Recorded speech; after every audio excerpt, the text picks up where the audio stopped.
happy to have this presentation on Chinese class struggle.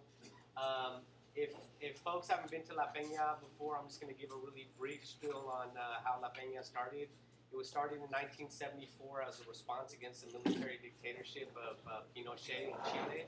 So a lot of activists, who some were North American, some South American, got together to try and create a peña styled off the ones that were popular at the time of Pinochet, of Allende, who was the democratically elected socialist president of Chile, who was later overthrown by Pinochet in a CIA-supported military coup. So since then, we've carried on that tradition of really trying to be a hub of social dialogue around issues that are facing the majority of the population, issues of class, issues of race, things like that. So we're really happy to continue to carry on that tradition, and then with that, I'll go ahead and pass it on to Eric. Yeah. All right, everyone.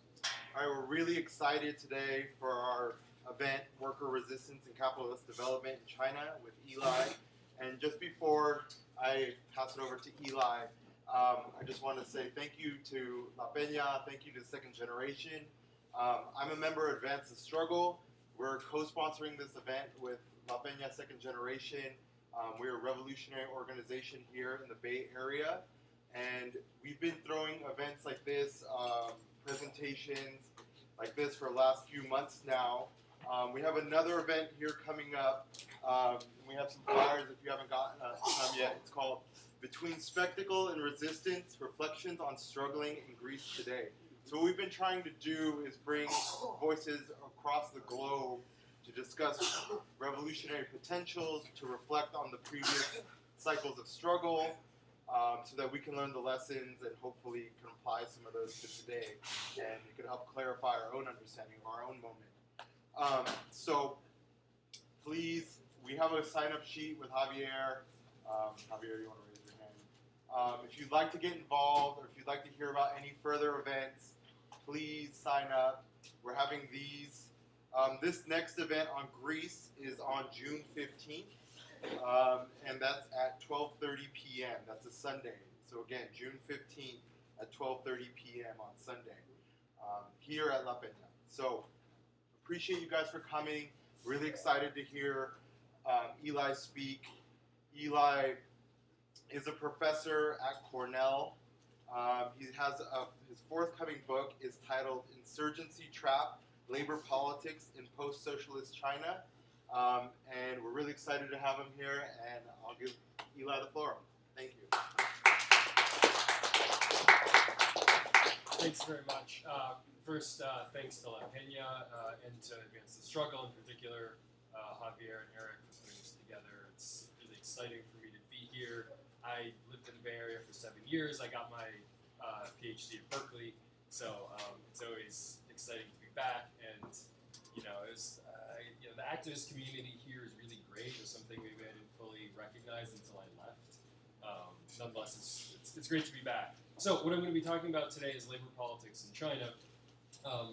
In some ways, China is really exciting for people like myself, right, who grew up in the United States in a context in which the left and the labor movement in particular has been in precipitous decline for the entirety of my life.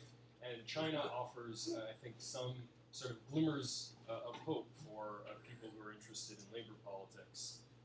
And so that's what I'm going to be talking about today. Now, just to kind of highlight the different points that I want to be addressing today.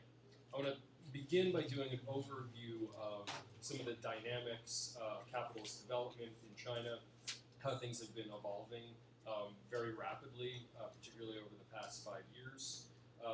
Then I want to talk about worker resistance, and we'll be talking both about the limits and the possibilities. And I think that there are some reasons for a lot of optimism in terms of thinking about worker resistance in China, but there's also ongoing reasons for pessimism, and so we will address those in a sort of clear-eyed manner.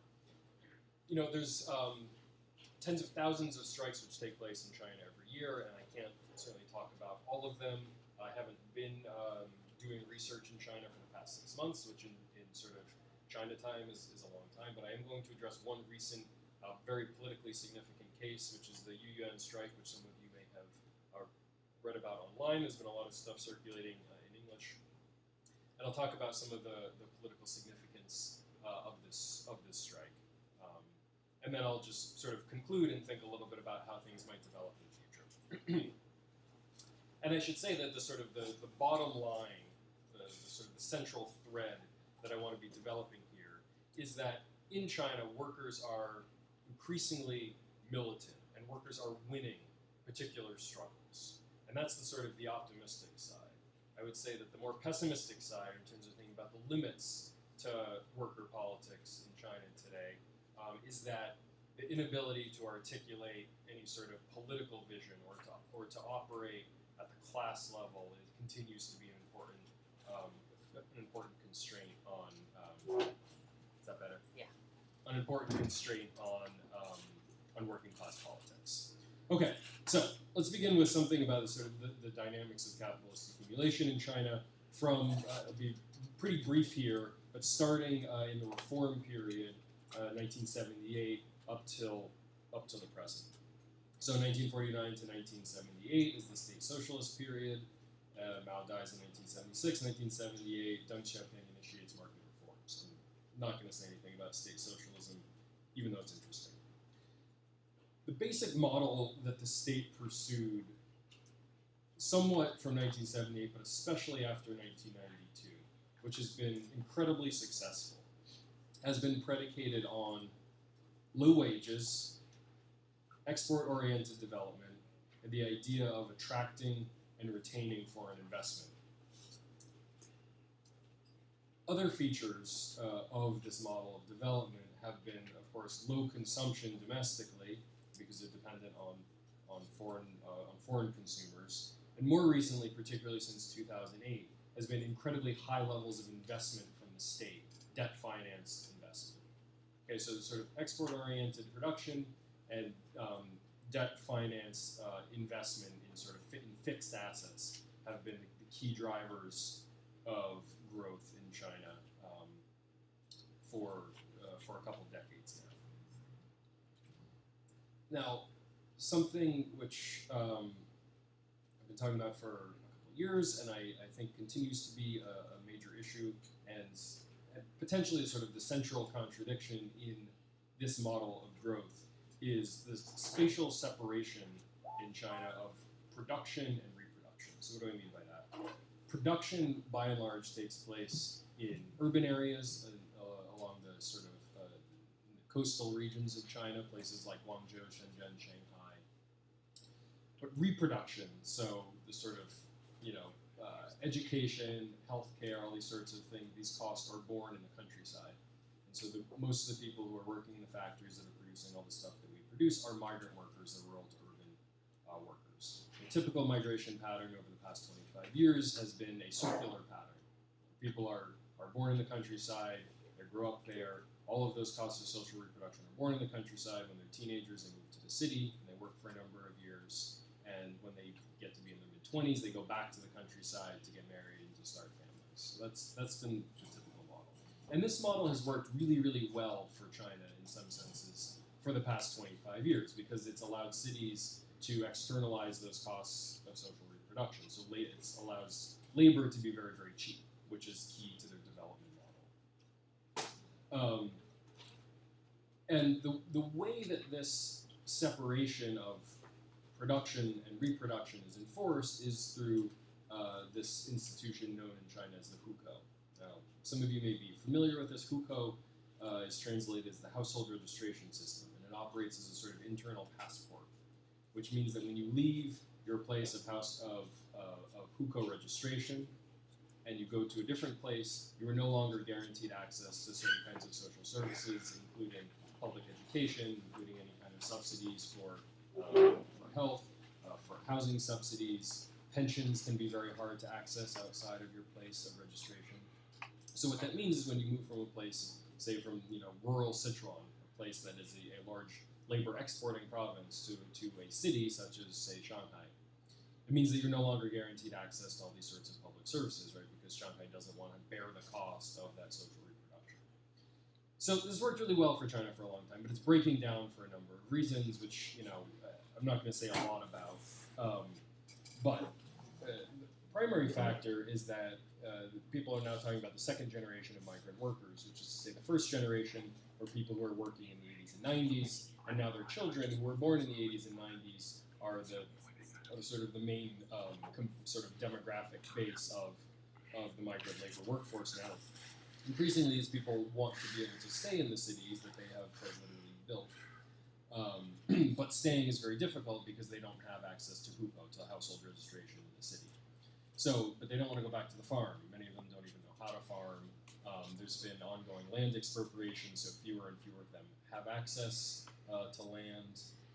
So the increasing tendency now is sort of away from the circular migration pattern, more towards a sort of a permanent rural to urban kind of pattern.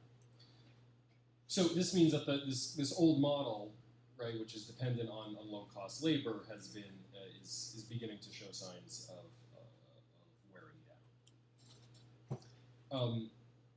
Some of the consequences of this is that you have, and also because of demographic shifts that result from this sort of the one-child policy, you've had a number of features that have emerged. And the first is labor shortage, right? So China, a country of 1.4 billion people, which is still only 50% urban. You have 700 million people in the countryside. There's been a labor shortage since 2004 in a lot of coastal areas. So this is in some ways sort of a puzzle, right? Why is it that you can't get enough workers? But it's in part because they can't actually make lives for themselves in the cities, and so you get to be in your mid-20s and you go back home. So you have a very sort of restricted labor pool. Because of this labor shortage, you have tighter labor markets. And so this has, I think, been advantageous for workers over the past 10 years. You have a tighter labor market, means you have better marketplace bargaining power. So there have been high rates of turnover. And this is sort of, you can think about this in a context in which there is no sort of collective capacity to act. Well, there's capacity to act collectively, but there's no sort of formal unions. Right? Workers frequently take this individualized strike form of just leaving, right? Sort of the exit option. So turnover is a crisis for capital in many sectors. You have, in some firms, electronics firms in coastal areas, you'll have 30% turnover a month, right? Wow. Yeah, it's not unusual for a lot of these factories. So this is a huge cost, of course, for capital. And then the other thing, which is what we'll be talking about today, is increasing levels of class conflict. Right? Workers are now confident if they don't need this job, so why not strike? And that's been a major feature of what's happening. There's this other part of the development model which I mentioned. I'm not going to say a lot about, but this issue of overinvestment. Basically in 2008, there's the economic crisis. You have 20 million migrant workers which were thrown out of work in the span of just a couple months. The government's very concerned about unemployment leading to social instability, so they have this stimulus package, which in percentage terms, sort of the percentage of GDP is much, much larger than the stimulus package that we have here in the US. And this is used for a lot of infrastructure, real estate, and so that's been the sector of the economy that's been growing most quickly. This has led also to massive real estate speculation, and China has a real estate bubble, which is just sort of unimaginable. And if you could look at sort of wage to real estate ratios, and you compare, say, Beijing or Shanghai to places like New York, LA, or even San Francisco, I mean, China is just much, much worse than these kinds of places. So you think real estate is now unaffordable in the Bay Area. It actually still pales in comparison to a place like Beijing. So there's obviously social consequences that follow from that. Migrant workers can't live in the place that they work. They have to have 2-hour commutes each way, and they don't get to spend time with their friends and family. And so that's a major issue. And then the other thing, which I'm just going to mention, not saying anything about, is there's been a lot of sort of shady operations in terms of extending debt and credit. And so there's this concern that there's a debt bomb in China that might go off at any time because people, local governments are borrowing a lot of money and they have these accounting mechanisms to sort of hide this debt. So that's, it's an important issue. It's a little bit tangentially related to what I'm talking about. So the basic point is that this model of development that's worked really well for the past generation is showing signs of stress. Chinese government knows that they can't continue to count on consumers in the United States and Europe to purchase as much as we have been historically, or we're unreliable consumers, and of course the consumption here was fueled by extension of credit in the first place. So what the central government has been talking about for a number of years now is this idea of economic rebalancing. And economic rebalancing implies a lot of things, but most important for us is sort of this idea of moving from a totally kind of unregulated form of capitalism to some sort of like Fordist Keynesian model of growth, which is predicated on what they see as this virtuous cycle of increasing wages, increasing productivity, and increasing domestic consumption, rather than relying on wage repression and exporting goods to places like the US and Europe. So that's the sort of the overall trajectory that the central government is interested in moving in.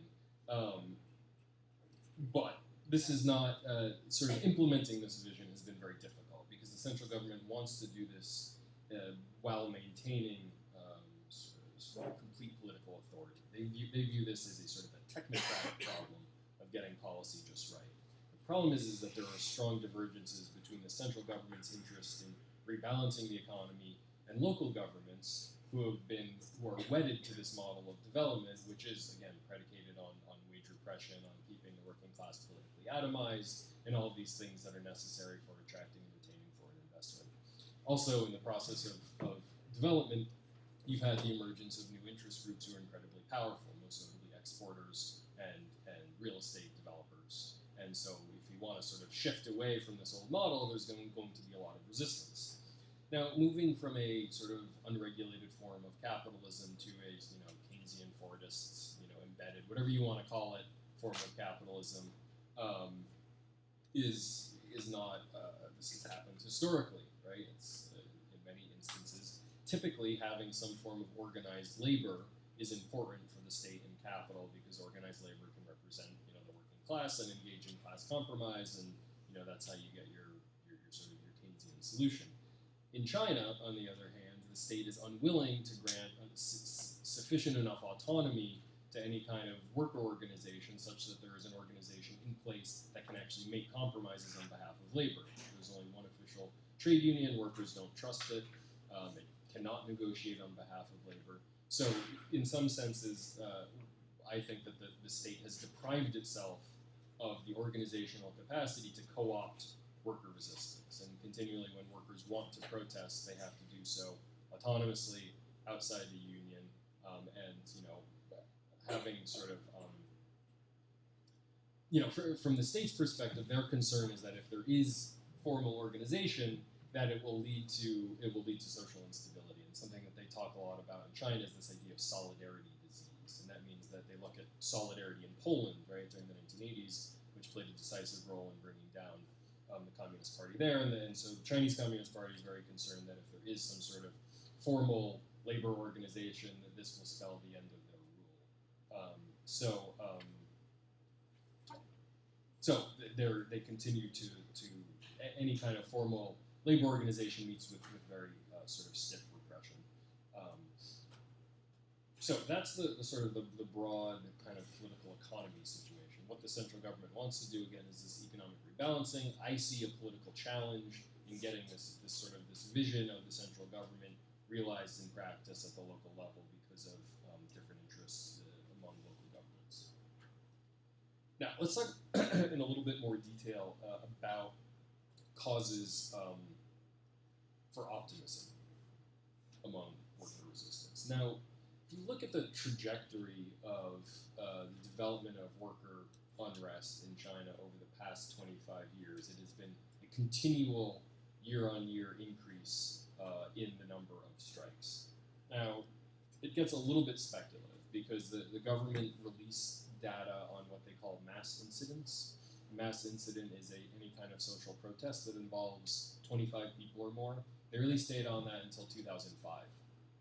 So all the way up to 2005, it was increasing very significantly. In 2005, there was 87,000 cases of these mass incidents. They don't sort of differentiate labor protests from other kinds of protests, but most social scientists would agree that the top two sources of unrest are labor protests and protests over land expropriation. I don't think there's any debate about that. So I think conservatively, you could say a quarter of those mass incidents are labor-related. It could be, up to a third or something, right? So we're talking about tens of thousands of those, even in 2005. There have been unofficial estimates on the number of mass incidents in 2012, putting the number at 180,000. These numbers are, you could certainly call them into question, but I think it's probably not a bad estimate. So if, a quarter to a third of 180,000 are labor protests, right, we're talking about, just a huge volume of labor unrest in China, which of course dwarfs any other country in the world. Now, the other piece of data that does exist is the number of officially mediated labor disputes. So, you can sort of, if you have a grievance, you can go and file it with the government and try to go through these official channels, which, by the way, never work. And what they try to do is break down collective grievances into individual grievances. So if you go with a collective grievance of, say, 50 workers, none of whom have been paid, you go to the courts, and the courts will break it into 50 individual cases and try to deal with you individually. This has also created major costs for the government, sort of, bureaucratic costs of dealing with this huge volume of cases. And the number of cases that they do continue to report these, they've gone up really significantly over the past 20 years. I think last year there was about 700,000 of these cases, right? So this is just an absolutely huge volume. In 2008, during the economic crisis, they, in some export processing areas in Guangdong province, they sort of hung a sign in the front of the court saying, look, we have too many cases, don't count on yours being resolved anytime in the next 2 years. So those numbers also suggest that the amount of labor conflict is going up. A little bit about the tactics that workers use in these strikes, or strikes, various kinds of protests. I should first differentiate sort of two different kinds of working classes that you have in China: the old working class and the new working class. Now, the old working class is the people who were employed in the state socialist period in state-owned firms. They have enjoyed this thing that in China is referred to as the Iron Rice Bowl, which is cradle to grave employment. Very, very stable employment, relatively generous benefits, and they didn't have high pay, but they didn't really need high pay because their housing, their education, their schooling, their food, all of this was already provided for. There was lots of privatization in the late 90s and early 2000s, and so this class has basically been dealt with.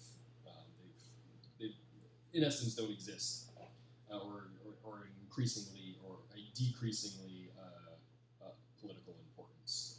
The new working class, on the other hand, is the class of people who are employed in private industries. They're typically migrant workers, and this is a class that is continuing to grow in size and also political significance. So I'm talking about the latter, the new working class. Now, the tactics that they use. Workers in China are actually quite legalistic. In some ways, they're very conservative. One of my advisors, Quan Li, has written sort of a definitive book on this. If you're interested in this, it's called Against the Law. I highly recommend it.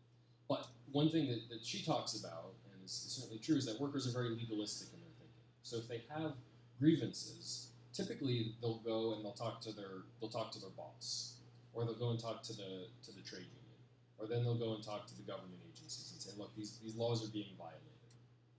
The problem is that none of these channels can satisfactorily resolve the kinds of grievances that they typically have.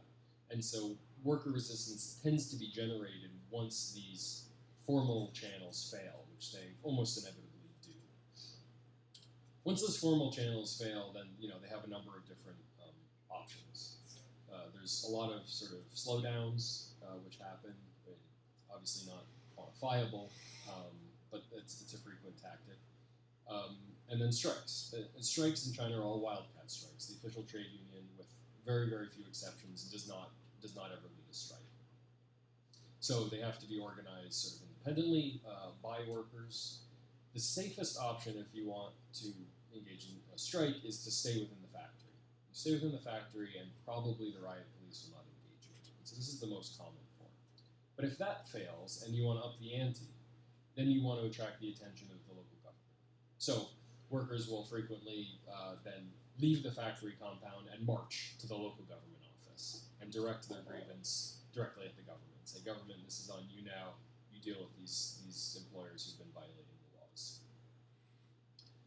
Sometimes that doesn't work, and typically when you leave the factory ground, this intensifies conflict, and so it's going to be more likely that they'll call in the police, and you can get riots.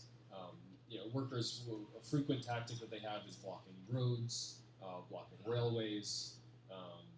In a couple instances, there have been large-scale riots where they come into direct confrontation with the police. People, burning down police stations and flipping over cop cars and things of that nature. And you're probably more likely to win if you have sort of specific economic demands. You're probably more likely to win those if you stay within the factory, because that becomes a political issue once you leave. Typical grievances for strikes let me talk a little bit about how worker protest has evolved. It's evolved really dramatically from 2007 to the present.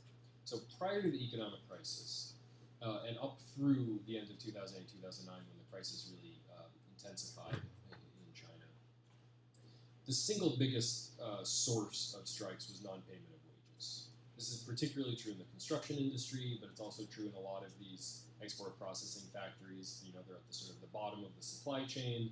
Their employers are oftentimes working with pretty thin profit margins, and the pressure in the supply chain is pushed downwards by the brands, and of course workers at the very bottom. So non-payment of wages is endemic to the industry, and so that was the single biggest source of conflict. 2008, 2009, you have this kind of unusual period where the crisis really intensifies. As I already mentioned, you had 20 million workers that are thrown out of their jobs in a pretty short period of time. And so then you also had a lot of bosses that were just kind of disappearing, right? So you have months of unpaid wages and they just run away. You say it's not worth it. And this became actually a diplomatic issue between the Chinese government and South Korea, because so many South Korean bosses were just like taken off in the middle of the night. And what happens in that situation is that the workers are, they can't direct their demands against capital anymore because there is no more capital. Right? So they go to the local government and they say, you take care of it now. So in many cases, what you had is local governments who have to make a decision, well, do we deal with a riot, which happens on many occasions, or do we try to buy workers off and pay them, 25% of what they're owed? And so in many cases, you have these local governments that are footing the bill for non-payment of wages. So that's the primary source of conflict up through 2009. Other reasons for strikes include sort of violations of dignity. So this is often particularly true for foreign firms, and particularly South Korean firms who engage in things like corporal punishment and sort of extreme forms of humiliation, where workers who violate workplace rules have to sort of kneel down, and they sometimes like put dunce caps on them or like hang signs around their head or things like this. So these sort of intense violations of dignity oftentimes end up leading to strike activity. Living conditions in export processing zones, workers are typically live in dorms on site, and so the dorm conditions oftentimes are very bad. Usually bad food is a surprisingly accounts for a large number of strikes in this time period. Oftentimes people are just being fed, slop, sort of grade F meat and things like that. Okay, after 2008 into 2009, things changed really dramatically because the labor market tightens a lot. Workers quickly become aware of their advantage. And so there's a shift which takes place, which is pretty marked, from these kinds of defensive struggles about sort of violation of basic rights to what some people call sort of interest-based demands or offensive struggles, where workers are being paid on time, they are being paid the legal minimum wage, but they're demanding more. They're demanding higher wages above and beyond that to which they're legally entitled to. This was marked most importantly in 2010. There was a famous strike which took place at the Nanhai Honda plant, which sparked a huge strike wave throughout southern China, and even to northern China, where workers were demanding huge wage increases of up to 100%. and oftentimes winning. And so the sort of the distinctive characteristic from 2009 up to the present is that workers go on strike and they win.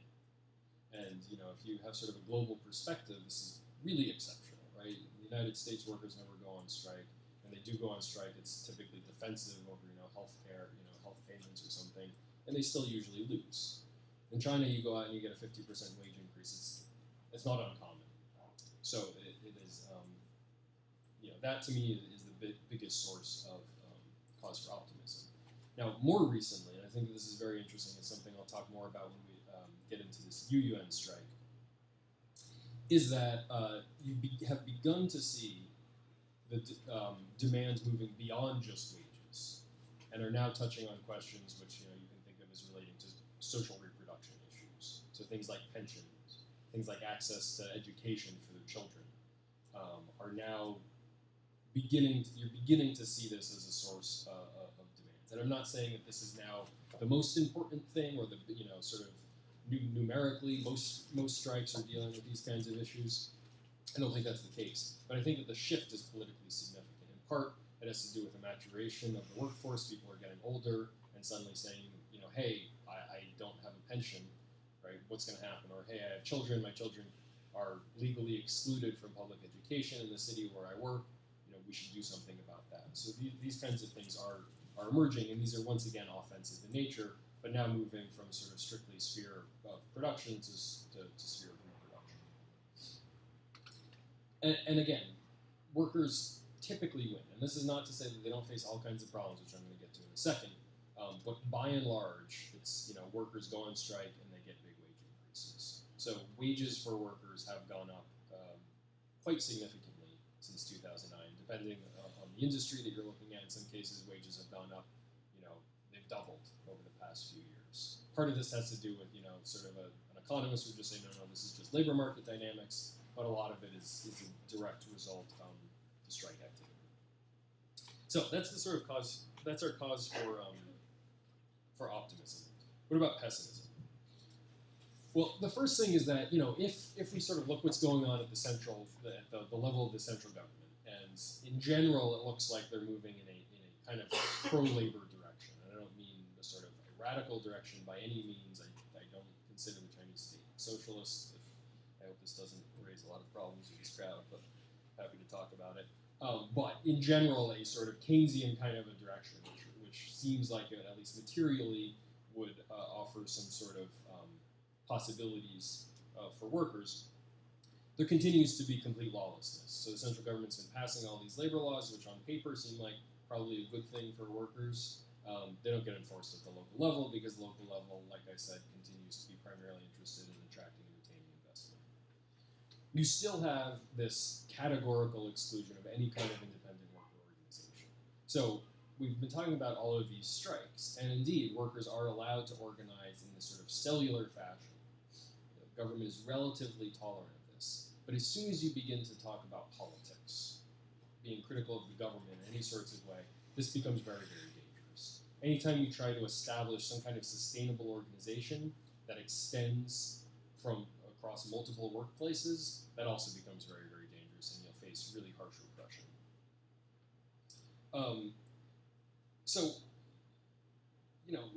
One way of thinking about this is that workers have been very successful economically. They can win these sorts of demands, but they've not been successful politically.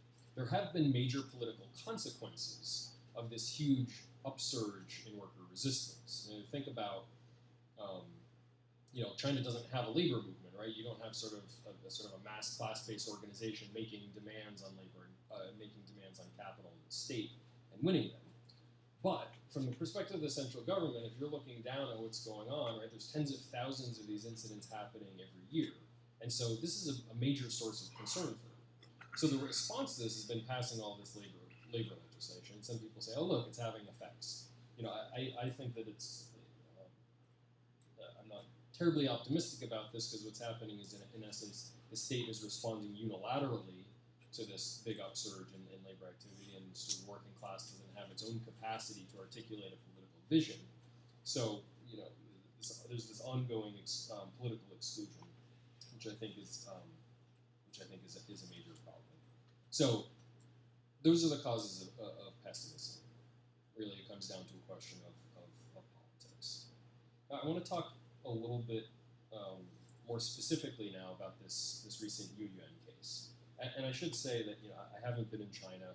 I haven't been talking, obviously, with any workers on the ground. I've been following it very closely online, and there's been a huge amount of material in English, but especially in Chinese, that has come out. So I've been following it pretty closely, but I haven't been on the ground. I don't know exactly what's going on, but there's some identifiable trends in this case, which I think are very interesting, which are very politically significant. And so I want to talk about it in some more detail, and I'm happy, in the discussion to talk about some other cases. So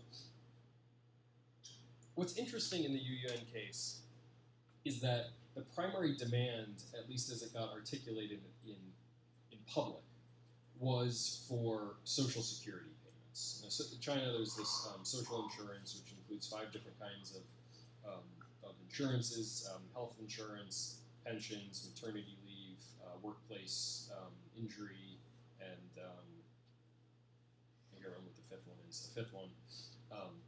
But the primary thing that workers were talking about was pensions. So by law, the employees pay a portion, pay sort of a percentage of their wages each month to the social insurance scheme. The employers pay a portion, and then theoretically at the end you can draw on it and you'll have a pension.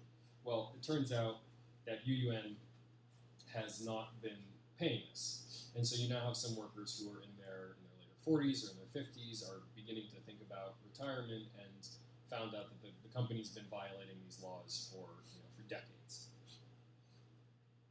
I should take a step back, I realize, and just tell you a little bit about what Yuan is, because I'm sort of I'm too wrapped up in this world. Okay, Yuan is a shoe manufacturer in Dongguan, China, which is in Guangdong province in southern China, close to Hong Kong. It is the largest shoe manufacturer in the world. They have facilities in a number of places in China, as well as other places in Southeast Asia. They produce shoes for Nike and for Adidas and for a number of other large brands. This facility in Dongguan has 40,000 workers, so it's a very large facility. It's down from its peak. They used to have more workers than that a number of years ago, but it's still considered a very large factory. And if you think about why they haven't paid their social insurance for a long time, they're in intense competition with suppliers in other places in China and other places in Southeast Asia who want to produce goods for Nike and for Adidas at the lowest cost possible. So that's kind of the deal. And to be honest, for a long time, migrant workers were not interested in social insurance. They didn't want to pay into the pensions, for good reason, because it reduces the amount of cash that they get in their hands, right? Because you have to make a contribution, and you're paying into a system that they don't have any confidence they'll ever actually benefit from. Thinking back to this hukou system that I talked about, you're paying, if you're in the city Dongguan, in Guangdong province, but you're not from there, you're paying into a pension system, and the transportability of the pension system is not guaranteed, right? So people don't trust the system. They would much rather have the cash in hands rather than this possible promise of a pension sometime in the future. But this appears to have changed, and at least publicly, this was the primary demand that workers had. Now, I've subsequently read interviews with workers, and they said, well, look, in some ways, this was our Trojan horse, because this was a clear violation of the law. The central government now, right, is talking about better enforcement of labor laws. They want workers to be consumers as well. They want us to spend more money, so if we have pensions, this is in line with central government demands. But they say, this is really a question about wages as well. So you continue to see demands for higher wages, and they were being paid the minimum wage, but they wanted higher wage demands as well. Now, another demand that they made, which you've seen, particularly since 2010, is that they demand to re-elect their union leadership at the enterprise level. So staying within the umbrella of the state-controlled union, but to have democratic elections for the people who are representing them on the shop floor. And this kind of demand has been, as I said, you've seen a lot more of it in the past 4 years or so. So the thing to really highlight here that's novel, again, is this demand for pensions, for social insurance. How is the strike organized? Well, one thing that was notable is that you have more involvement of older workers. And I think that this really shapes the kind of demands that came out of it. They're older workers. Many of them have been working in the factory for a long time. They've been migrant workers for 15 years. So a lot of them had pre-existing networks of trust, which they mobilized in organizing the strike. They organized somewhat online. I always feel weird talking about this. Some people sort of say, "Oh, China's got the internet now, so freedom is, can't be stopped." It's not the case at all, right? You still need to organize face to face, and the government, of course, has sort of strong control over the internet. But there are some online forums which can be used. It's a tool which can be used in organizing. It's not the only tool, but they used it, and it was to some extent effective. In the course of the strike, and this is common throughout any strike that you've seen over the last few years, there's an unwillingness to elect representatives. Now, one of the things that was really interesting about this strike is its scale. So we're talking up to 40,000 workers. The precise number of people that were participating at any given time is hard to say, but it was certainly many, many thousands of workers that engaged in a strike without any formal organization. Right? So how does this happen? Well, I don't really know because I wasn't on the ground, but certainly the online spaces were important. There were people, getting up on soapboxes and giving speeches, people just pasting flyers around the whole community, and using pre-existing social networks. But they continue to be unwilling to elect representatives to negotiate with management. And this is sort of this irony, right? You're not allowed to have independent trade unions. As soon as workers go on strike, the first thing that employers in the state want is a representative to negotiate with. And workers won't do it, right? Because if you are identified as the representative, then you're going to be the person who's going to go to jail. So this creates a real problem, of course, from the perspective of employers when you have everybody on strike and nobody to negotiate with. Now, the role of the official trade union, initially there was a sort of a pretty positive response from the higher level, from the city level trade union, where they said, well, we're going to look into this, and they should be paying the pensions. But initially, the provincial level trade union intervened, and they began to coordinate with management. They were sort of tweeting. They don't actually have Twitter, but the Chinese equivalent of Twitter, trying to get workers to abandon their demands and return to work. And they always talk about sort of pursue your demands rationally, which means don't go on strike and just talk to us. Workers remain totally disillusioned with the role of the trade union. This is not unique at all. Another thing that happened in the course of the strike, which is quite notable, is the role of NGOs. And so you have, I can't say too much about it, but you have a number of these NGOs which are oftentimes supported by foreign foundations or universities in China. And you had a number of people who began to advise these workers from the outside. Now, I think these NGOs are not a bad thing, but there's no democratic process by which these NGOs are sort of elected to speak on behalf of workers. And it's a real problem because you have these kind of essentially elites who go and end up speaking on behalf of the workers. And nonetheless, the state, there was this one organization in particular, 2 people from it were arrested. One guy was subsequently released. Another guy has been charged with disrupting public order and is facing criminal charges now for his involvement. Very briefly about the role of intellectuals. You have all these kind of opportunists that sort of swarm in as soon as the strike happens. Maybe I'm one of them. I'm talking about it now, but I'm not trying to speak on. I'm not at least negotiating on behalf of the workers, even if I am talking about them. But you have all these intellectuals within China who sort of swoop in and sort of say, well, here's what the strike is really about. Here's what people are. Here's what they should demand. One of the things that I think is notable about this strike is you begin to see a diversification of opinions among intellectuals. And there's been this one collective who I don't actually know who they are. I'm planning on finding them when I get to China.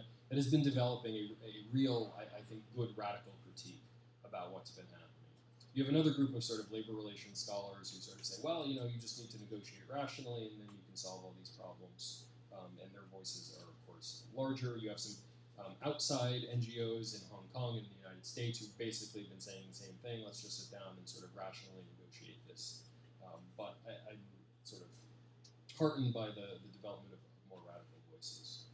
All right, I'm going to try to wrap up quickly. The response of the brands to the strike was really, really notable. So Adidas quite quickly decided to shift a lot of production out of China into Vietnam. So, you know, this, I'll come back to this, but I think that this is a demonstration of some of the limits of worker politics, right? If you can force, you can cause losses on the part of capital, right? But it's at the bottom end of the supply chain. Brands continue to be in a position where they can shift production around the world, you know, pretty seamlessly. And so in some senses, worker resistance is still kind of trailing behind capital. Now, a little bit about the outcomes. The strike went on for about 2 weeks, which is an incredibly long period of time for strikes in China. Eventually what happened is the higher levels of the government decided, you know, things had gone too far. They brought in the riot police and cracked down really, really hard. There was a lot of violence. A lot of people got beat up. A lot of people were detained. And they essentially forced everyone back on the line. And after that, what happened is not totally clear. There continued to be some slowdowns in production. Obviously, workers were very demoralized. The outcome of it, you know, the union is claiming that it's a victory. Workers think otherwise. What they got was they didn't get any increase in wages, which was an important part of their demands.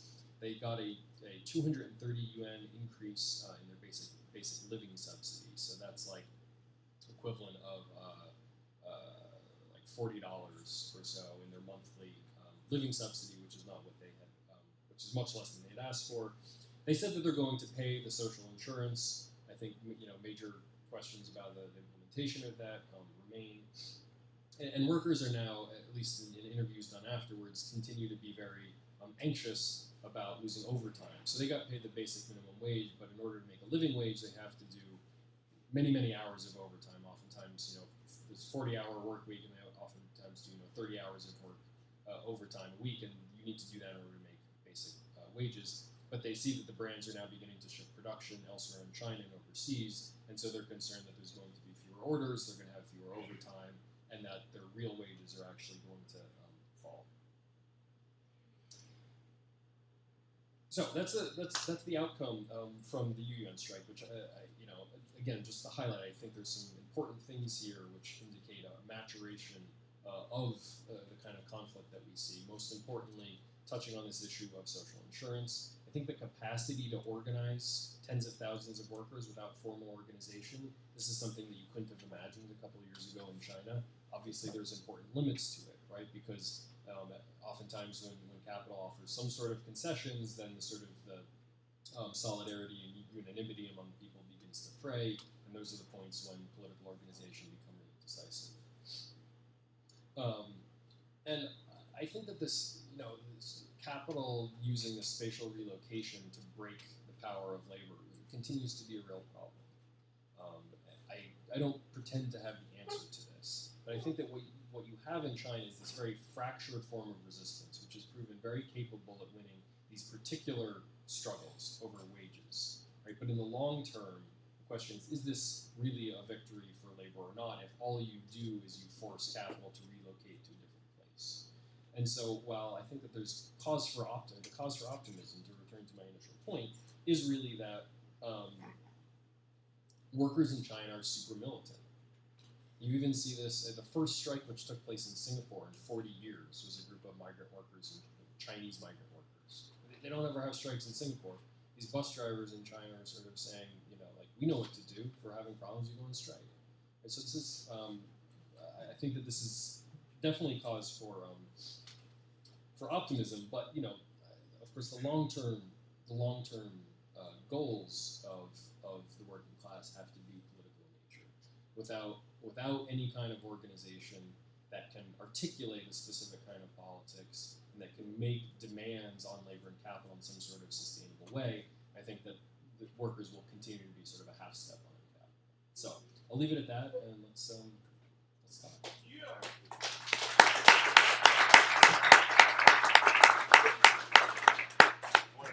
Eli, for speaking. Just real quick, this space, La Peña, it's not free. There's a lot of operating costs to hold events like these, to continue. We need to help support to continue having events like these and having social spaces like these that allow us to have talks like this and allow us to organize and things like that. So please, if you could make a donation, I'm going to pass this around. A few dollars, anything you have, that would be great. Thank you. And also now, again, this is an event sponsored by both Advance and Struggle and La Peña Second Generation. If you're interested in our organizations or what we do, please speak to myself, Javier in the back, Nick, Alex, and we can fill you in on what's going on. But now I'll open up to questions. Gifford? Thank you. I really got a lot out of your talk. This is going to be kind of tangential, but it's about what you're talking about.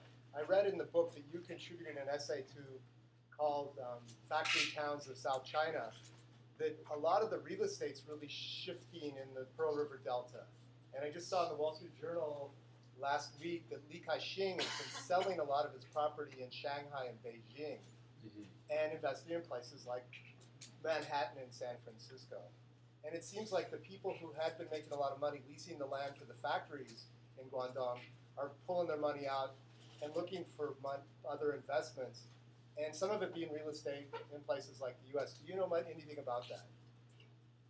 Yeah, so one of the interesting things in these places that have become the manufacturing centers, so the Pearl River Delta in Guangdong Province, the Yangtze River Delta around Shanghai, is that the process of the making and unmaking of the working class is really accelerated. So it started 30 years ago, and you already have the beginning of deindustrialization going on in these sorts of places. So in the city that I mentioned where the Yuyuan strike took place, Dongguan, they really, they took the sort of the low road, wage repression, export manufacturing, they took that road sort of all the way. And they're already suffering. So one of the features of worker unrest that I didn't actually talk about all that much was that you have a lot of factories that are closing down and relocating to other places, either in the interior of China or Southeast Asia. And so that's been another feature of worker unrest over the past couple of years. So in these traditional manufacturing areas, I think capital is already kind of savvy to the point that this is not a long-term solution. What's happening in general, I mean, it's hard to sort of summarize, right? But the question, I'll deal with this question specifically about, real estate. Real estate bubble in China, as I mentioned, has been really severe over the past 15 years. There's now signs, it seems pretty convincing this time, that it's peaked. And this is a major problem because, for capital in China doesn't have a lot of good outlets, right? They don't have a well-developed financial market. Not that, we have a well-developed financial market, but, they don't have certainly a free financial market. The stock market does not perform well in China, so most people, sort of real estate has been the surest outlet for investment. But that appears to be cooling now. So the fact that people are buying apartments I know, San Francisco, New York, Vancouver, Toronto, all of these places, their real estate bubbles have been more inflated as a result of Chinese capital. So in general, I can't really say what's happening, but it's definitely, that dynamic is definitely at play. You're talking about transfer of production units like factories of Adidas. It shows the concept of property. Some European multinational capitalists are making money, and they certainly, this property ownership, are being able to transfer. So instead of workers' appropriation of these means of production, it's the political aspect that you're talking about. In China, there are, as far as we know, there are now multimillionaires that are even members of the Chinese Communist Party. Multi-billionaires. Multi-billionaires, yes. Thank you. So, certainly this has an economic and political connotation, the way that the country is been wrong, and certainly they need to replace, politically, these people with, let's call it like it is, with another revolutionary party that doesn't have the same program that what it is today. The problems of China probably originated even through Mao Zedong era, in particular in its foreign policy, where the Chinese government, the first government that recognized the Chilean junta was China, Mao Zedong China, and in Angola, Mao Zedong supported UNITA versus the popular government that was supported by the United States and Cuban troops help to smash apartheid and international reactionary forces.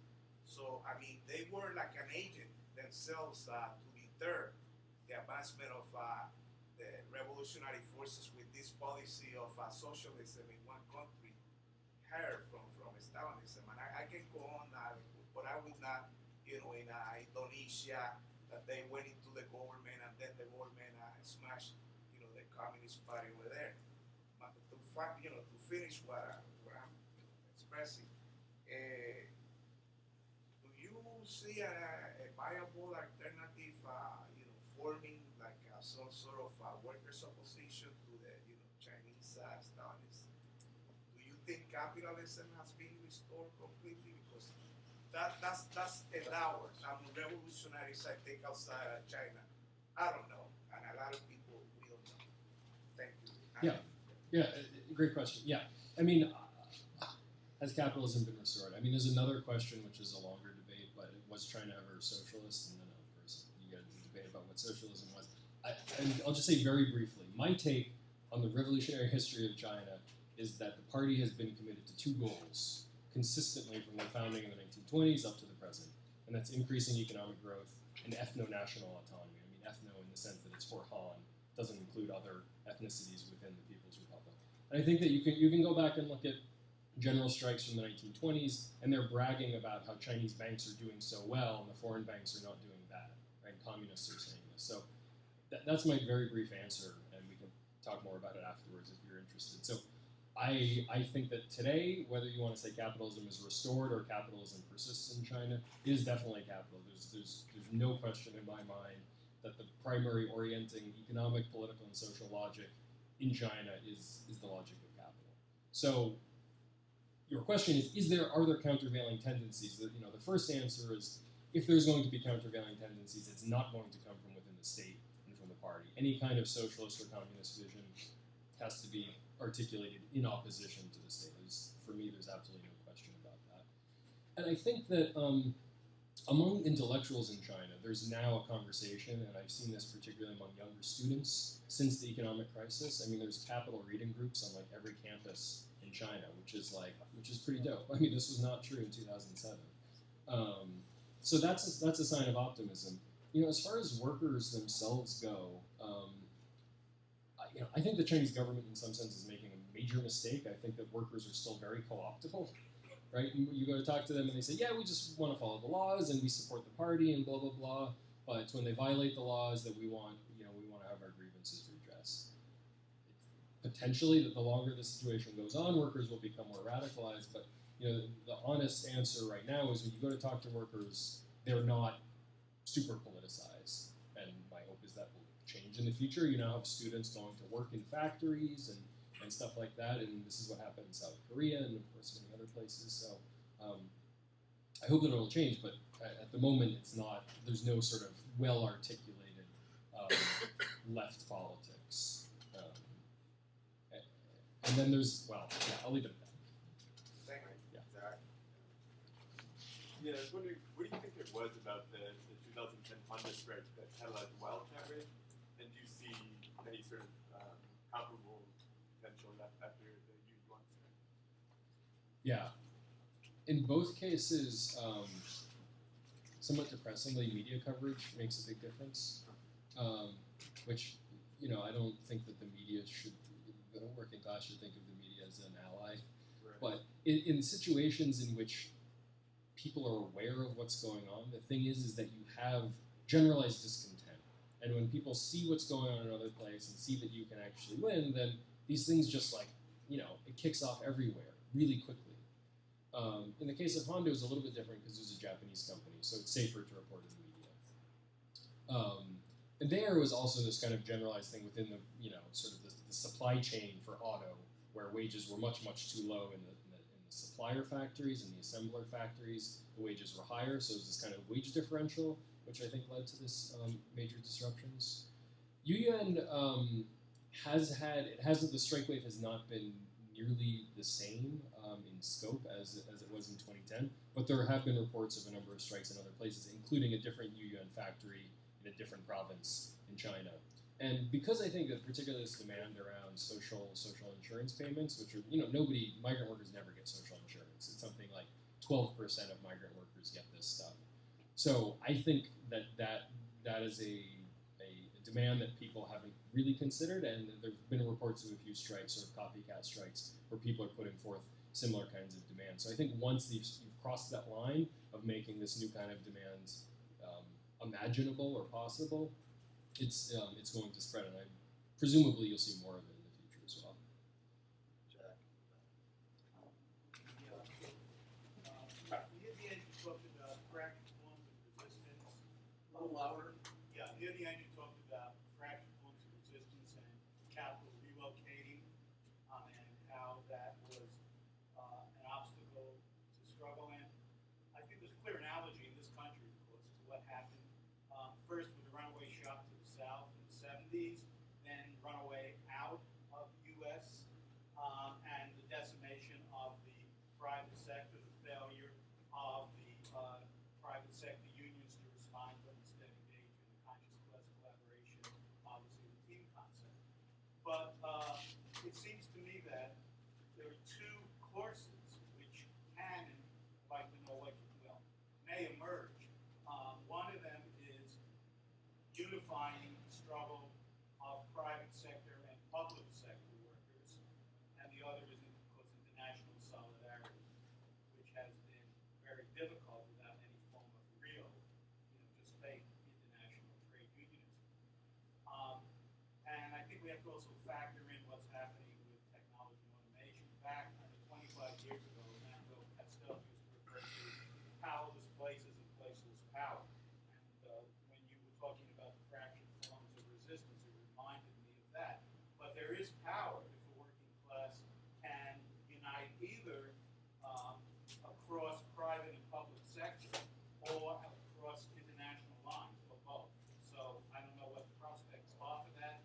But we wouldn't have thought 20 years ago that we would see the kind of wave of struggle that we're seeing in China today. So I think there's cause for optimism there. And one final thought or question, which is,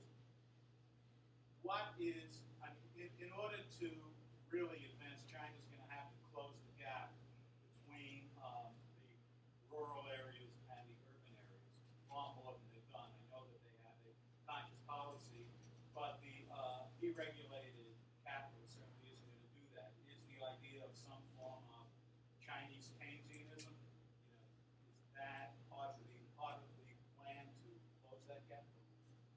Okay, there's a lot in there. So the sort of the two possible futures you imagine, I'm not optimistic about either one of them, and here's why. So the public-private alliance is unlikely, I think, to emerge because public sector workers, something like 35% of the economy is still from the state sector. But these state firms operate according to the logic of capital. It's all about profit maximization, even though they are owned by the state. It's just a different way of thinking about public firms than you might have in other countries.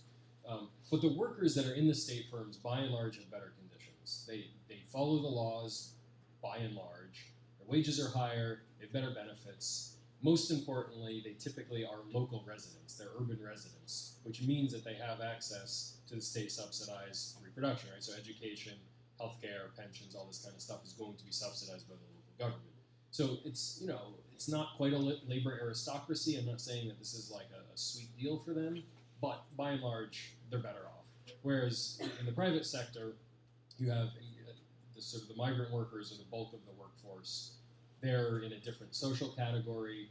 Culturally, they're oftentimes city people sort of look down on them for being unrefined and this sort of thing. The way they're integrated into global capitalism is just totally different, being at the bottom of a global supply chain rather than being in a state-dominated monopoly. So trying to think about, I have this, clearly this thought has occurred to me, right? It's sort of fantasy, like, yeah, that'd be great. I don't sort of see the conditions under which it's really possible. The international solidarity, unfortunately, also, I'm not super optimistic about it, and this is precisely because of this question of organization. So you have the official trade union organization. They have some of these international exchanges. I've been on some of these, I'm somewhat embarrassed to admit, but I was there, and it's complete nonsense, right? They talk to SCIU, or they go and talk to the International Trade Union Confederation, or some whatever. They love the Nordic model. They want to have this like corporatist model, but no idea about how to get there. So they talk about all these unions, but nothing happens, right? Any kind of coordinated international, militant kind of solidarity is not going to happen. So, again, workers are super militant, but they don't have the capacity. So you have, moments. So like with this UUN strike, you had students protesting in front of Adidas stores in Hong Kong and in Australia. They did something in New York. With the Honda strikes, you had some leftists in Japan that went to Honda headquarters and had a protest. This stuff is cool, but it's not going to seriously disrupt capital accumulation in a way that I think is going to be, politically unsettling for capital in the state. So at present, I just don't see how it's going to happen until you have some greater kind of organization. Final question about the gap between the countryside and the city. This is a huge question. This is something the central government's paying a lot of attention to. They have not. I think actually the inequality between the countryside and the city has stabilized over the past few years, but it's actually a very long answer. But to simplify, they want to move a lot of people to cities. I think this is actually what I'm studying right now. The process of moving people to cities creates all kinds of political problems that I think the central government has no idea about how to deal with. But that is very much part of their Keynesian rebalancing. Yeah, I think we have to switch a little bit in category about China being imperial power, because when we say it's capitalism, it's just another label in it. I think it's an imperial power, and very very strong imperial power. So if we get that analysis, we can draw a parallel comparison with our imperialism, in England, and see how the working class reacts in that sense.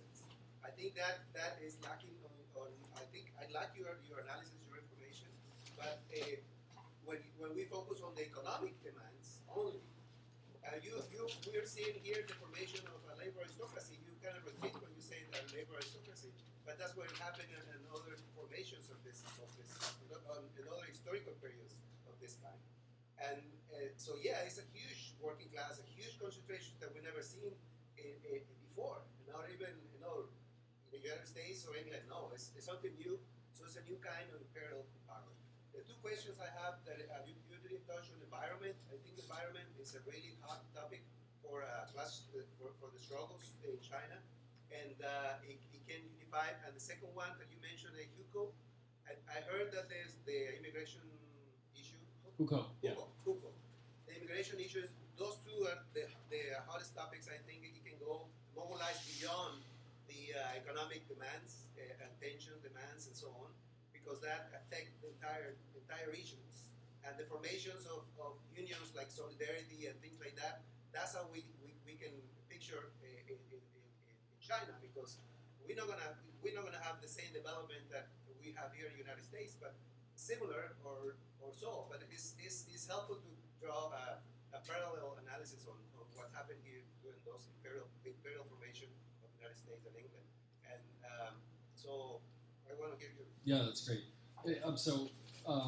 I agree with you completely. This question of hukou it's it's like, you can kind of think of it as like a civil rights struggle, and so it does affect tens of millions, hundreds of millions of people in sort of a pretty similar way. So if you're thinking about the kinds of politics that might be able to span regions and communities in a way that workplace struggles can, I think that there's some possibility there. We haven't really seen it too much. There have been some protests among migrant parents around education recently, which I think is interesting, but we'll have to see.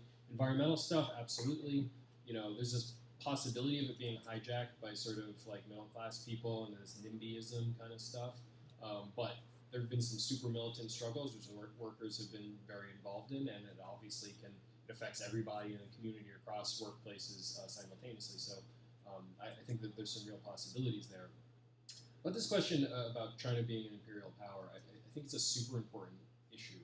And there's complicated politics in China because China is itself formerly suffered at the hands of imperialists, right? And part of what the revolution was about articulating a kind of anti-imperialist political vision, anti-imperialist against the West, but also against the Soviet Union as well. And that kind of politics remains embedded, and so I think people in China still think of themselves, and to some extent still are, engaged in anti-imperial struggles. And I think the fact that China has maintained its autonomy is laudable. But there's not a lot of reflection about the possibility of China itself becoming an imperial power among workers, even among intellectuals. There's a lot of hysteria about China and Africa, and we're not bad guys anymore because they're worse than us.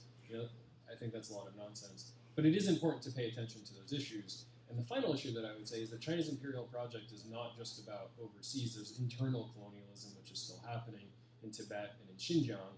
And even you can think about sort of imperial project with Taiwan, and it's failing on all fronts. You have students occupying the legislature in Taiwan because they don't want closer relationships with China. You have terrorist attacks, which have been happening one after the other over the past few weeks in Xinjiang. You have people in Tibet who are setting themselves on fire because they don't have any other means of resistance. So this is separate from my talk, but I do think it's important to think about the imperial project as ongoing and happening within the borders of the PRC. Javier. Yeah, you talked a lot about the need of the development of political organization of the Chinese working class, which I think is a very interesting topic. Also, what I think is really important is to point out the Hong Kong dockers strike, the other Chinese port longshore strikes that were inspired from that, the truckers strike in Shanghai, which is the biggest port in the world, and then on the west coast with Chile and Northwest, there's also been labor conflicts on the ports on this side of the Western Hemisphere. So I just wanted to see what you thought of what type of possibilities could there be, kind of in the spirit of the Chinese Hong Kong dock workers coming here in the speaking tour. What possibilities do you see workers at the ports here on the West Coast connecting with Asia, China, Hong Kong, now that we have more developed communication, we have Skypes? Do you see that as a possibility? Is that a project that we should pursue in the spirit of pushing forward the political organization of the working class struggle? Yeah, definitely. I mean, just to sort of reemphasize what you said, transport workers, and particularly dock workers in China, have been super militant over the last 5, 6, 7 years, and there have been strike after strike in Shanghai, in Shenzhen, in Guangzhou, everywhere. Hong Kong, I think building connections with Hong Kong dock workers is really important. Hong Kong is still, I think, the second or third busiest port in the world. It's more viable, right? There's just more political space in Hong Kong. And the fact that these dock workers were here in the United States is testament to that fact. So it's more possible there. They can have above ground organization. They can have websites and written materials and things like that. It's a lot more difficult in mainland China.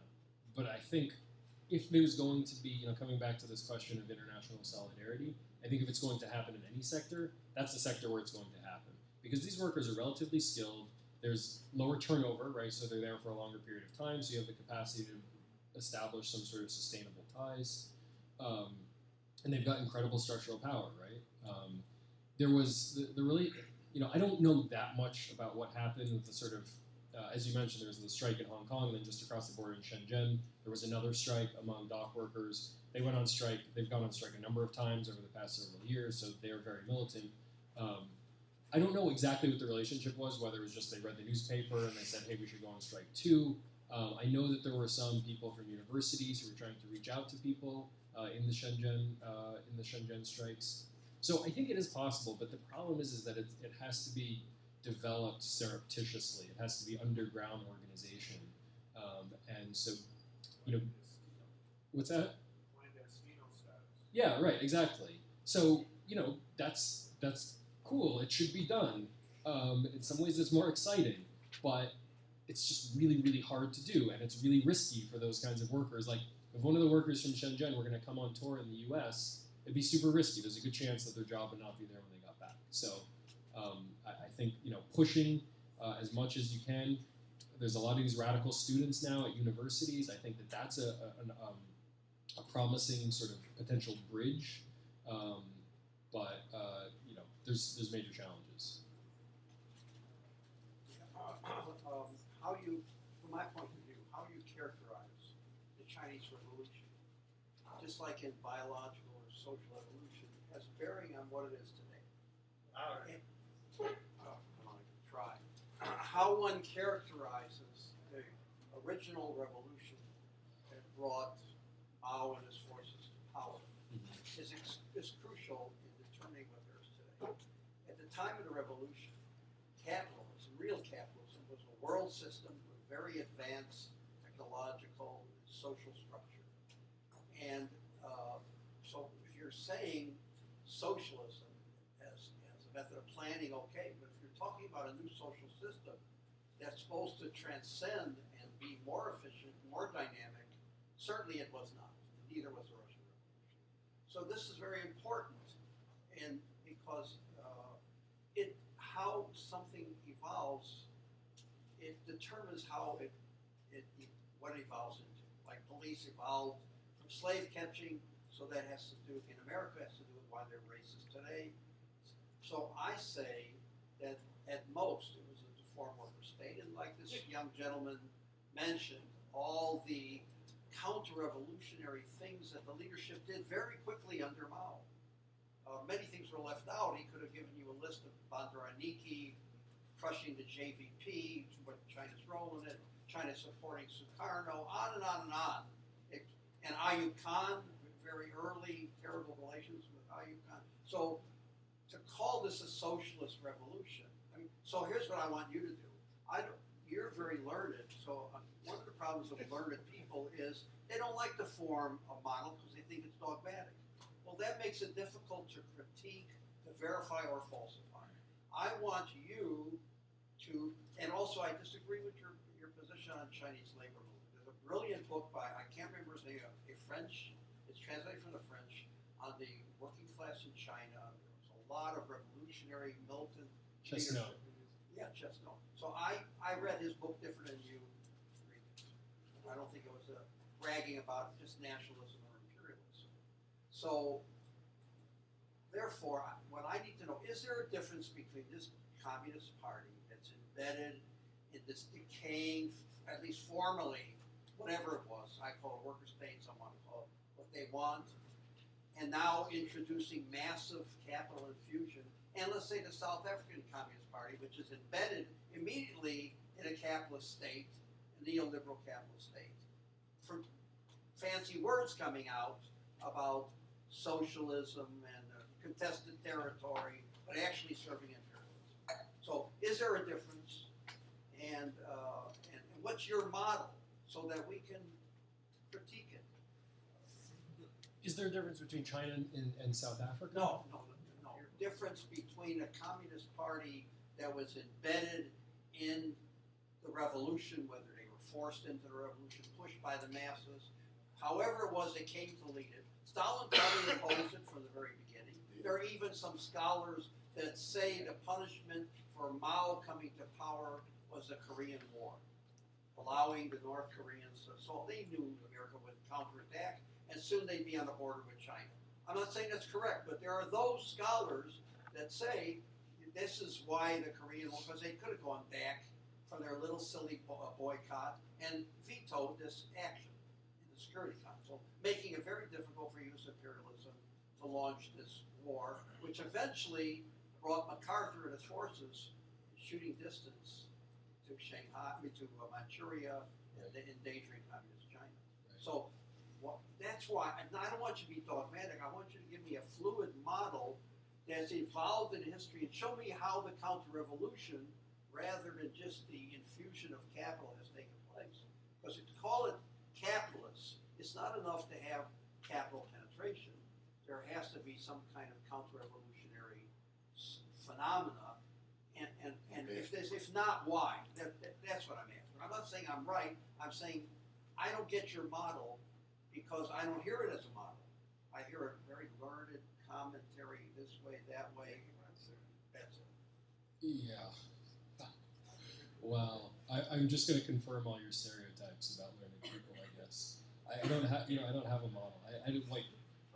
What could the Communist Party have done differently? It doesn't make sense to me as a historical counterfactual.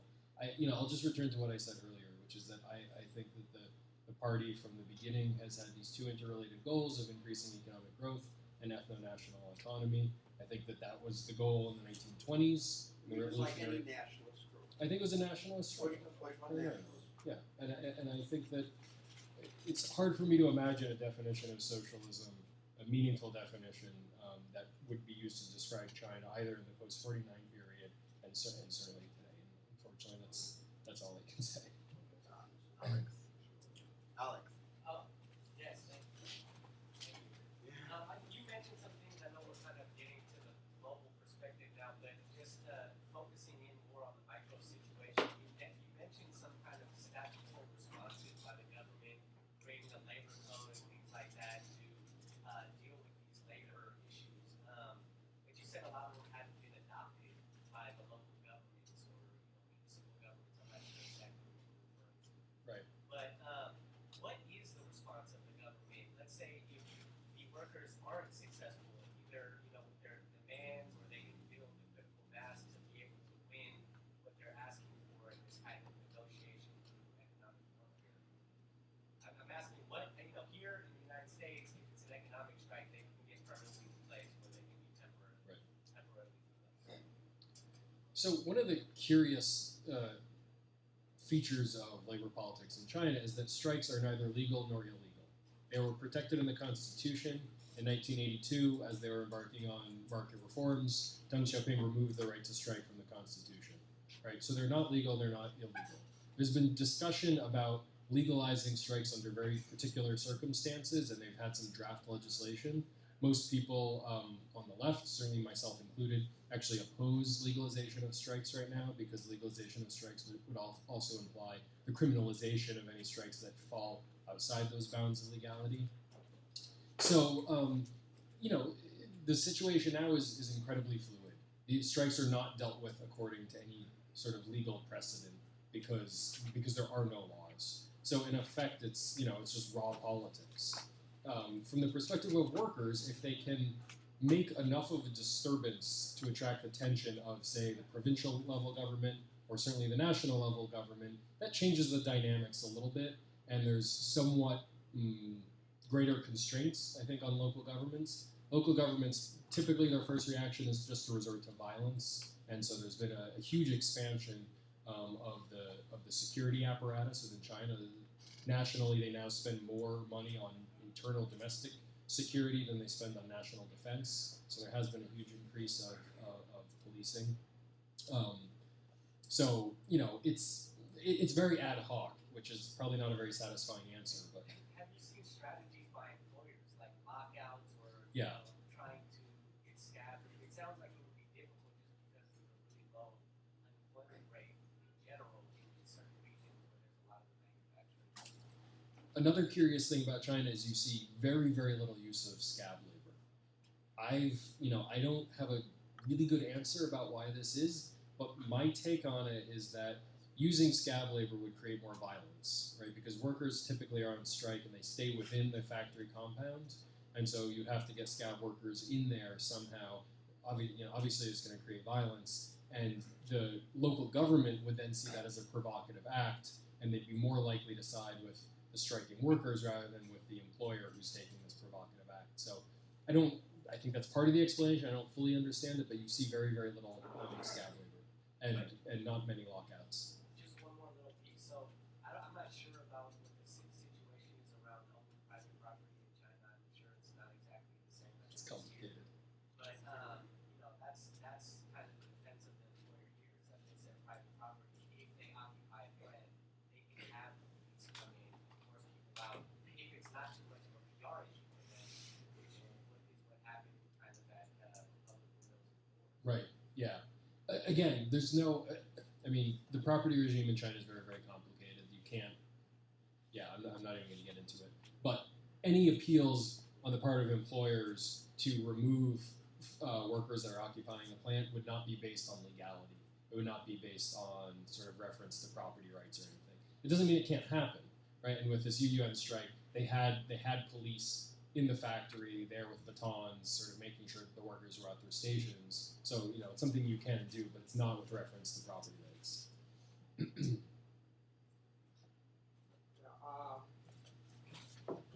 not an intellectual. I put 40 years as an industrial worker. And I just came back from Argentina where we had a April 10 general strike. And I can say that it's not the left actually who launched the strike, but the traditional labor leaders, which are mostly linked to the terrorist party. And nothing moved. Nothing moved in the major city, the big city.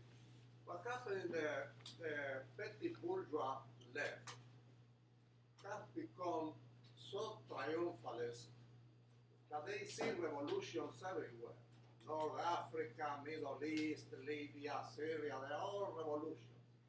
They don't look at what's needed for a revolution. The conditions, the three conditions for the revolution. They don't look anymore at that. Somebody moves around in the ballon, and that's a revolution for them. A totally flawed way of analysis. And as for the countries that came from so-called socialism, basically the people there do not think in terms of socialism. Neither the workers or the leadership, Poland, the former Soviet Union, China, Cuba, they don't know what socialism is. Those systems never taught them about socialism. They never taught them about Marx, Trotsky, or Lenin, or any of those. They never taught them about that. So they don't know anything about it. I talk to Cubans that come to the United States. I try to talk to them about Marxism. They don't know nothing. It's nothing. So that's the question I'm trying to address here, because your presentation is well balanced. You put a picture that is basically the reality on the ground. But what I see lacking is a perspective to build actually something. Where is going to come from? What's the ideology? What's needed? That's what I see. That's what's lacking. And we don't have that. If we don't have a perspective, a proposal, then we have nothing. We are going to be surfing and going up behind anybody who rises up anywhere in the world. Say, oh, revolution, revolution. It's not. That's the problem with the petty bourgeois organization that led. In Argentina, there are plenty and they are big leftist organizations. I was there on May Day. There were 10,000 people on Plaza de Mayo with red flags and the International and all that. They put deputies in the Congress. They won the election in the province of Salta. But that doesn't reflect inside the working class, the blue-collar working class. It does reflect in some sector of the petty bourgeoisie, like teachers and stuff like that, professors. They organize some of that. But in the blue-collar working class doesn't reflect. And you don't stop. You cannot able to achieve paralyze the city with a blue worker, you are not, blue collar worker, you are not gonna paralyze the country. Yeah, well, I agree with you. I think that the traditional language is not meaningful for workers in China today. There's enough actually training in Marxism. It's for them. It's kind of like religious study. Like all the students hate it, but they have to do it. That they know what surplus value is. So you can go and talk to workers, and they'll be like, yeah, capital extracts surplus value from us. And they're like, and that's reasonable. It just needs to be at the appropriate rate, right? So, I think sort of talking about exploitation is insufficient. You can look at what was going on in Chongqing, a western city under this guy Bo Xilai, who was sort of seen as like a new left, a darling of the new left. He had people out in this, thousands of people out in the square singing red songs, sort of praising the glory of socialism and Chairman Mao and things like this. It's not meaningful for workers. It doesn't present a sort of a viable path forward for the left. Now, of course, you asked the question that everybody's trying to figure out, which is, well, what is that path? And I don't really know the answer, but I do know that there are some concrete struggles in China that you can imagine, which should be a project of the left, which you can imagine workers getting behind even if they aren't, which seeks to expand sort of social, forms of social security, access to basic public services. I mean, you could certainly say that these sorts of things are reformist, and I think that they are, but I think that these forms of exclusion, social, political, and economic exclusion, are the kinds of things that people feel and which potentially open up, other kinds of horizons for struggles. I think that they can be sort of open-ended. And I've been discussing a lot of them. So I think that those kinds of concrete struggles are ones that are worth pursuing. Right, I'm gonna take a few more questions. Hi. I actually just spent the last year and a half in China, so I want to thank you for giving such a good synthesis of the last 50 years of Chinese labor history in such a short amount of time. My question is actually kind of related to the gentleman's in the back about sort of following the work and this question around labor not following up with capital. And I know there's a general pessimism around this idea of cross-border organizing, especially with Chinese workers and workers in other countries, but even sort of like the building of a national labor movement. But I guess I just wanted to get your take on specifically what you mentioned with the strike also in the Yuyuan plant in Jiangxi in the neighboring province, and then also other sort of coordinated strikes in a corporation's production network. I think a couple months before that there was also a coordinated strike in a bunch of Pepsi plants. And Walmart. And Walmart, right. Also in China. So, I mean, I don't know. I see that as a sort of hopeful development, and I wanted to know, one, in kind of your research, is this more of a recent development? And then if it is, what does it say for the development of a national, the potential for the development of a national labor movement? Even though it's not political in nature, the fact that workers are realizing that they are part of a bigger network, and their struggle doesn't start and end with their own factory and their own workplace. Yeah. So for those of you who are not familiar with these, there have been a number of cases recently where workers for a single employer and a single supply chain have gone on strike relatively at the same time. So there's been these store closings in Walmart. There have been actions that have happened in a number of stores. Pepsi has had actually 2 incidents where there have been actions at multiple Pepsi bottlers around the country. And then this Yuyuan, it was both in Dongguan and in Jiangxi province. So I think this is absolutely a hopeful sign. And this is something that was not happening 5 years ago. So this is a sign of the growing sophistication of workers.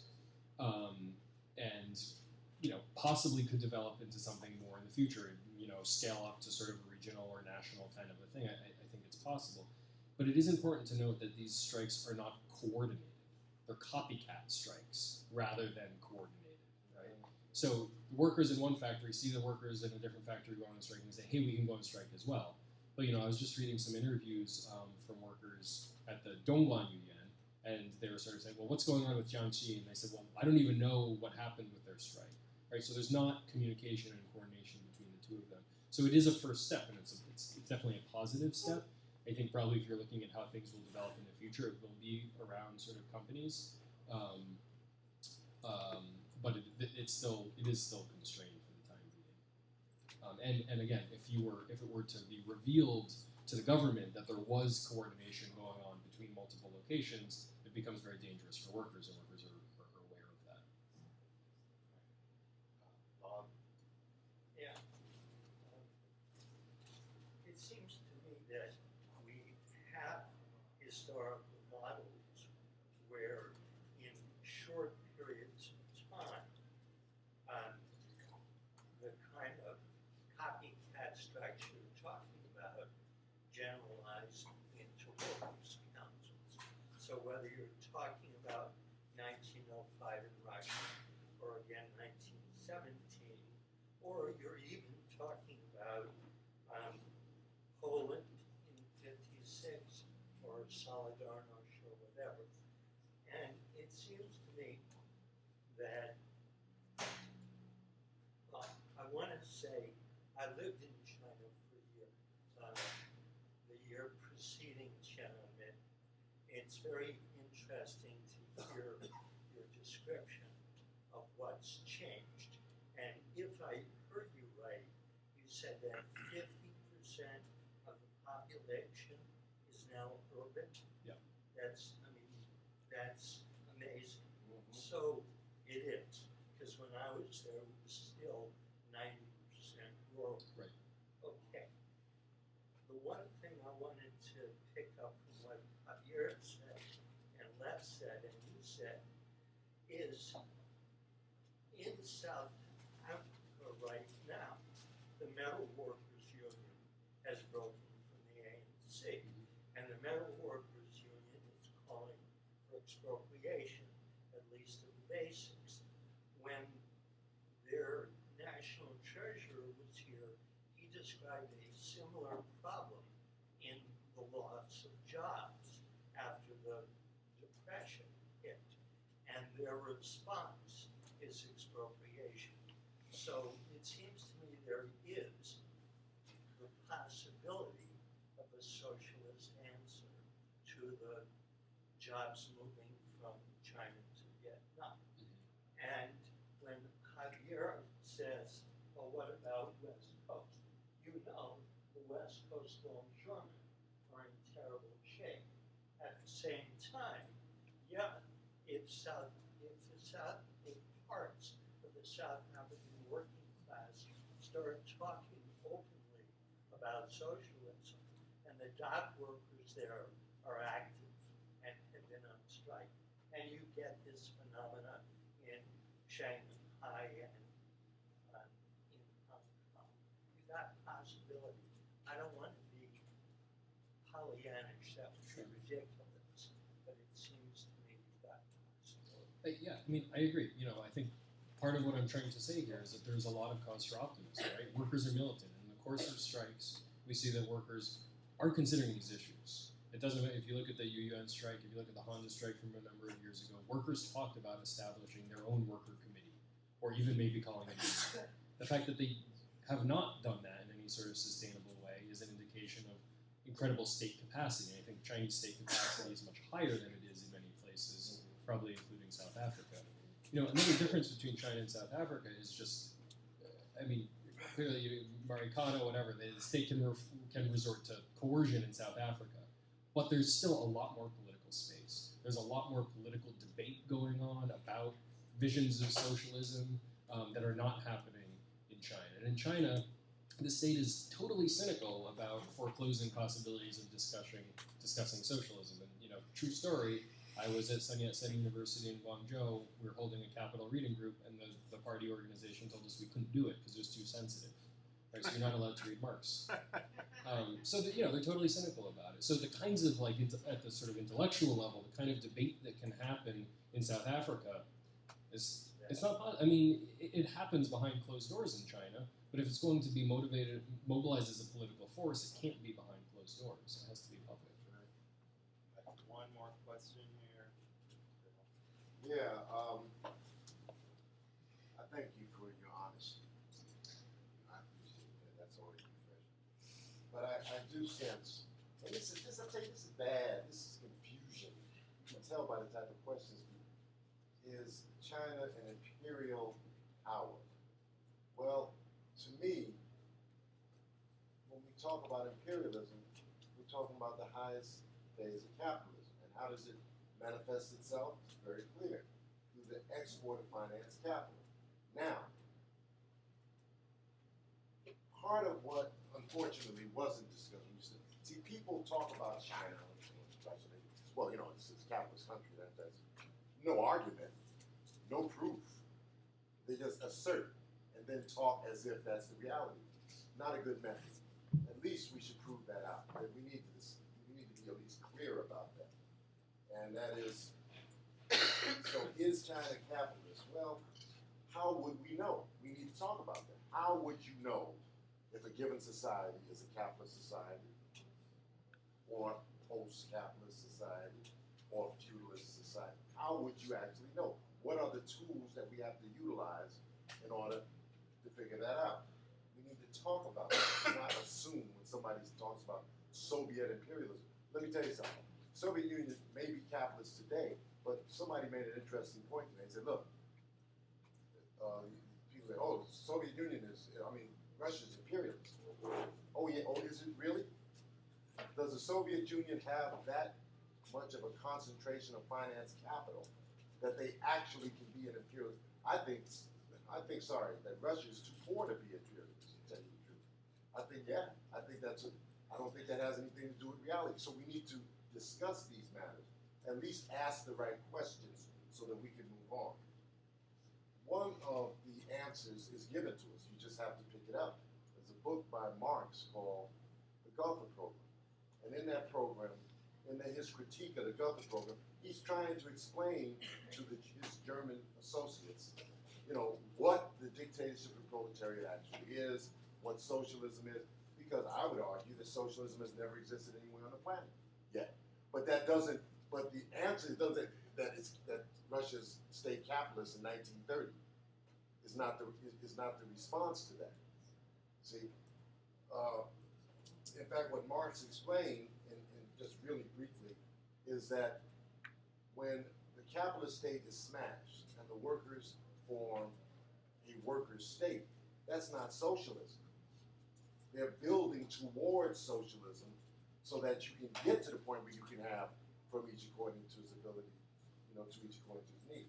You can't have that in the midst of poverty. It just doesn't. So the transition from capitalism to actual socialism has been confused mostly by, in fact, the lies emanating from these bureaucracies that rule these post-capitalist societies, that is the Stalins. So what we have, I think, I'm not sure that China's capitalist. I think people assert it once again without any proof. I think it's it's what we want to look at is the possibility that you can have a workers' state with a mixed economy. In the Soviet Union, when Russia actually overthrew the bourgeoisie, smashed the bourgeois state, and began, constructing their workers' state, you had capitalism functioning, and in fact, Lenin started a program called the New Economic Policy. This doesn't make it capitalism, it just means they were utilizing capitalism to prime the pump of the Russian economy. So you had independent, peasants that own their own land, you had state farms, you had state industry, you had private industry, all existing at the same time within the same society in the same state, controlled by the same state. So the real question is there a monopoly of foreign trade in China? Is there still a planned economy in China? In other words, what is a worker state? What makes it a worker state? And are those features do they no longer exist in China? And if that's the case, you're coming closer to a real solution. So you said, though, by the way, I did have to ask you. You oppose the legalization of strikes. I'm baffled. Could you please explain why a leftist would oppose the legalization of strikes? I don't know. I don't understand. Yeah, cooptation. I mean, we have legal strikes in the United States. I don't think You like Taft-Hartley. because if you get Taft-Hartley, it's an attempt to integrate workers into these sort of legalized mechanisms of conflict resolution. I'm not opposed to it in general. I'm saying under current conditions, any kind of strike legalization would really be an excuse for illegalizing the vast majority of strikes. Criminalizing is the word. Do you want me to address the question of is China capitalist? Yeah, sure. Okay, I mean, I think about it.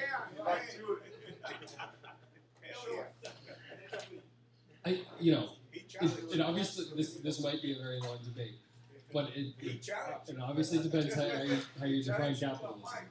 But I think if you look at any sort of basic definitions of capitalism along political lines, economic or social lines, that China fits the bill, right? So economic lines, generalization of wage labor, generalization of productions of goods as commodities, that absolutely is the case in China. Socially, right, you have classes in China, you have the vast majority of people that have no access to the means of production, the only commodity they have to sell is their own labor power. That's certainly true in China. The way you meet your needs is through engaging in wage labor. It seems pretty basic. And then politically, you can sort of see, I mean, it becomes a little bit more complicated there, right? Because in some ways the Chinese central government has greater autonomy from capital than is the case for the US federal government, but in some ways less. So you can look at sort of the wealth of people who are in the National People's Congress, and far outpaces the wealth of people in the American Congress, and we're no slouches, right? So, I mean, lots of billionaires in the national, I mean, a huge number of billionaires in the National People's Congress. Wen Jiabao, who's a former premier of China, his family's worth $2.7 billion, right? So the sort of conversion of political power into capital accumulation is endemic, is fundamental to the organization of the Chinese state. So I think on political, economic, or social grounds, there's by almost any definition, China's capitalist. That's lyricism.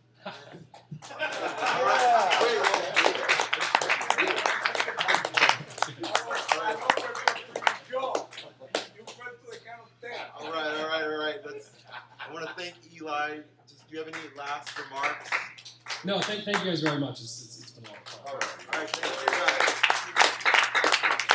And again, we have an event on June. When is it, Javier? We have an event June 15th. We're going to be Skyping with the Greek comrades to get an update on the Greek struggle. Please come.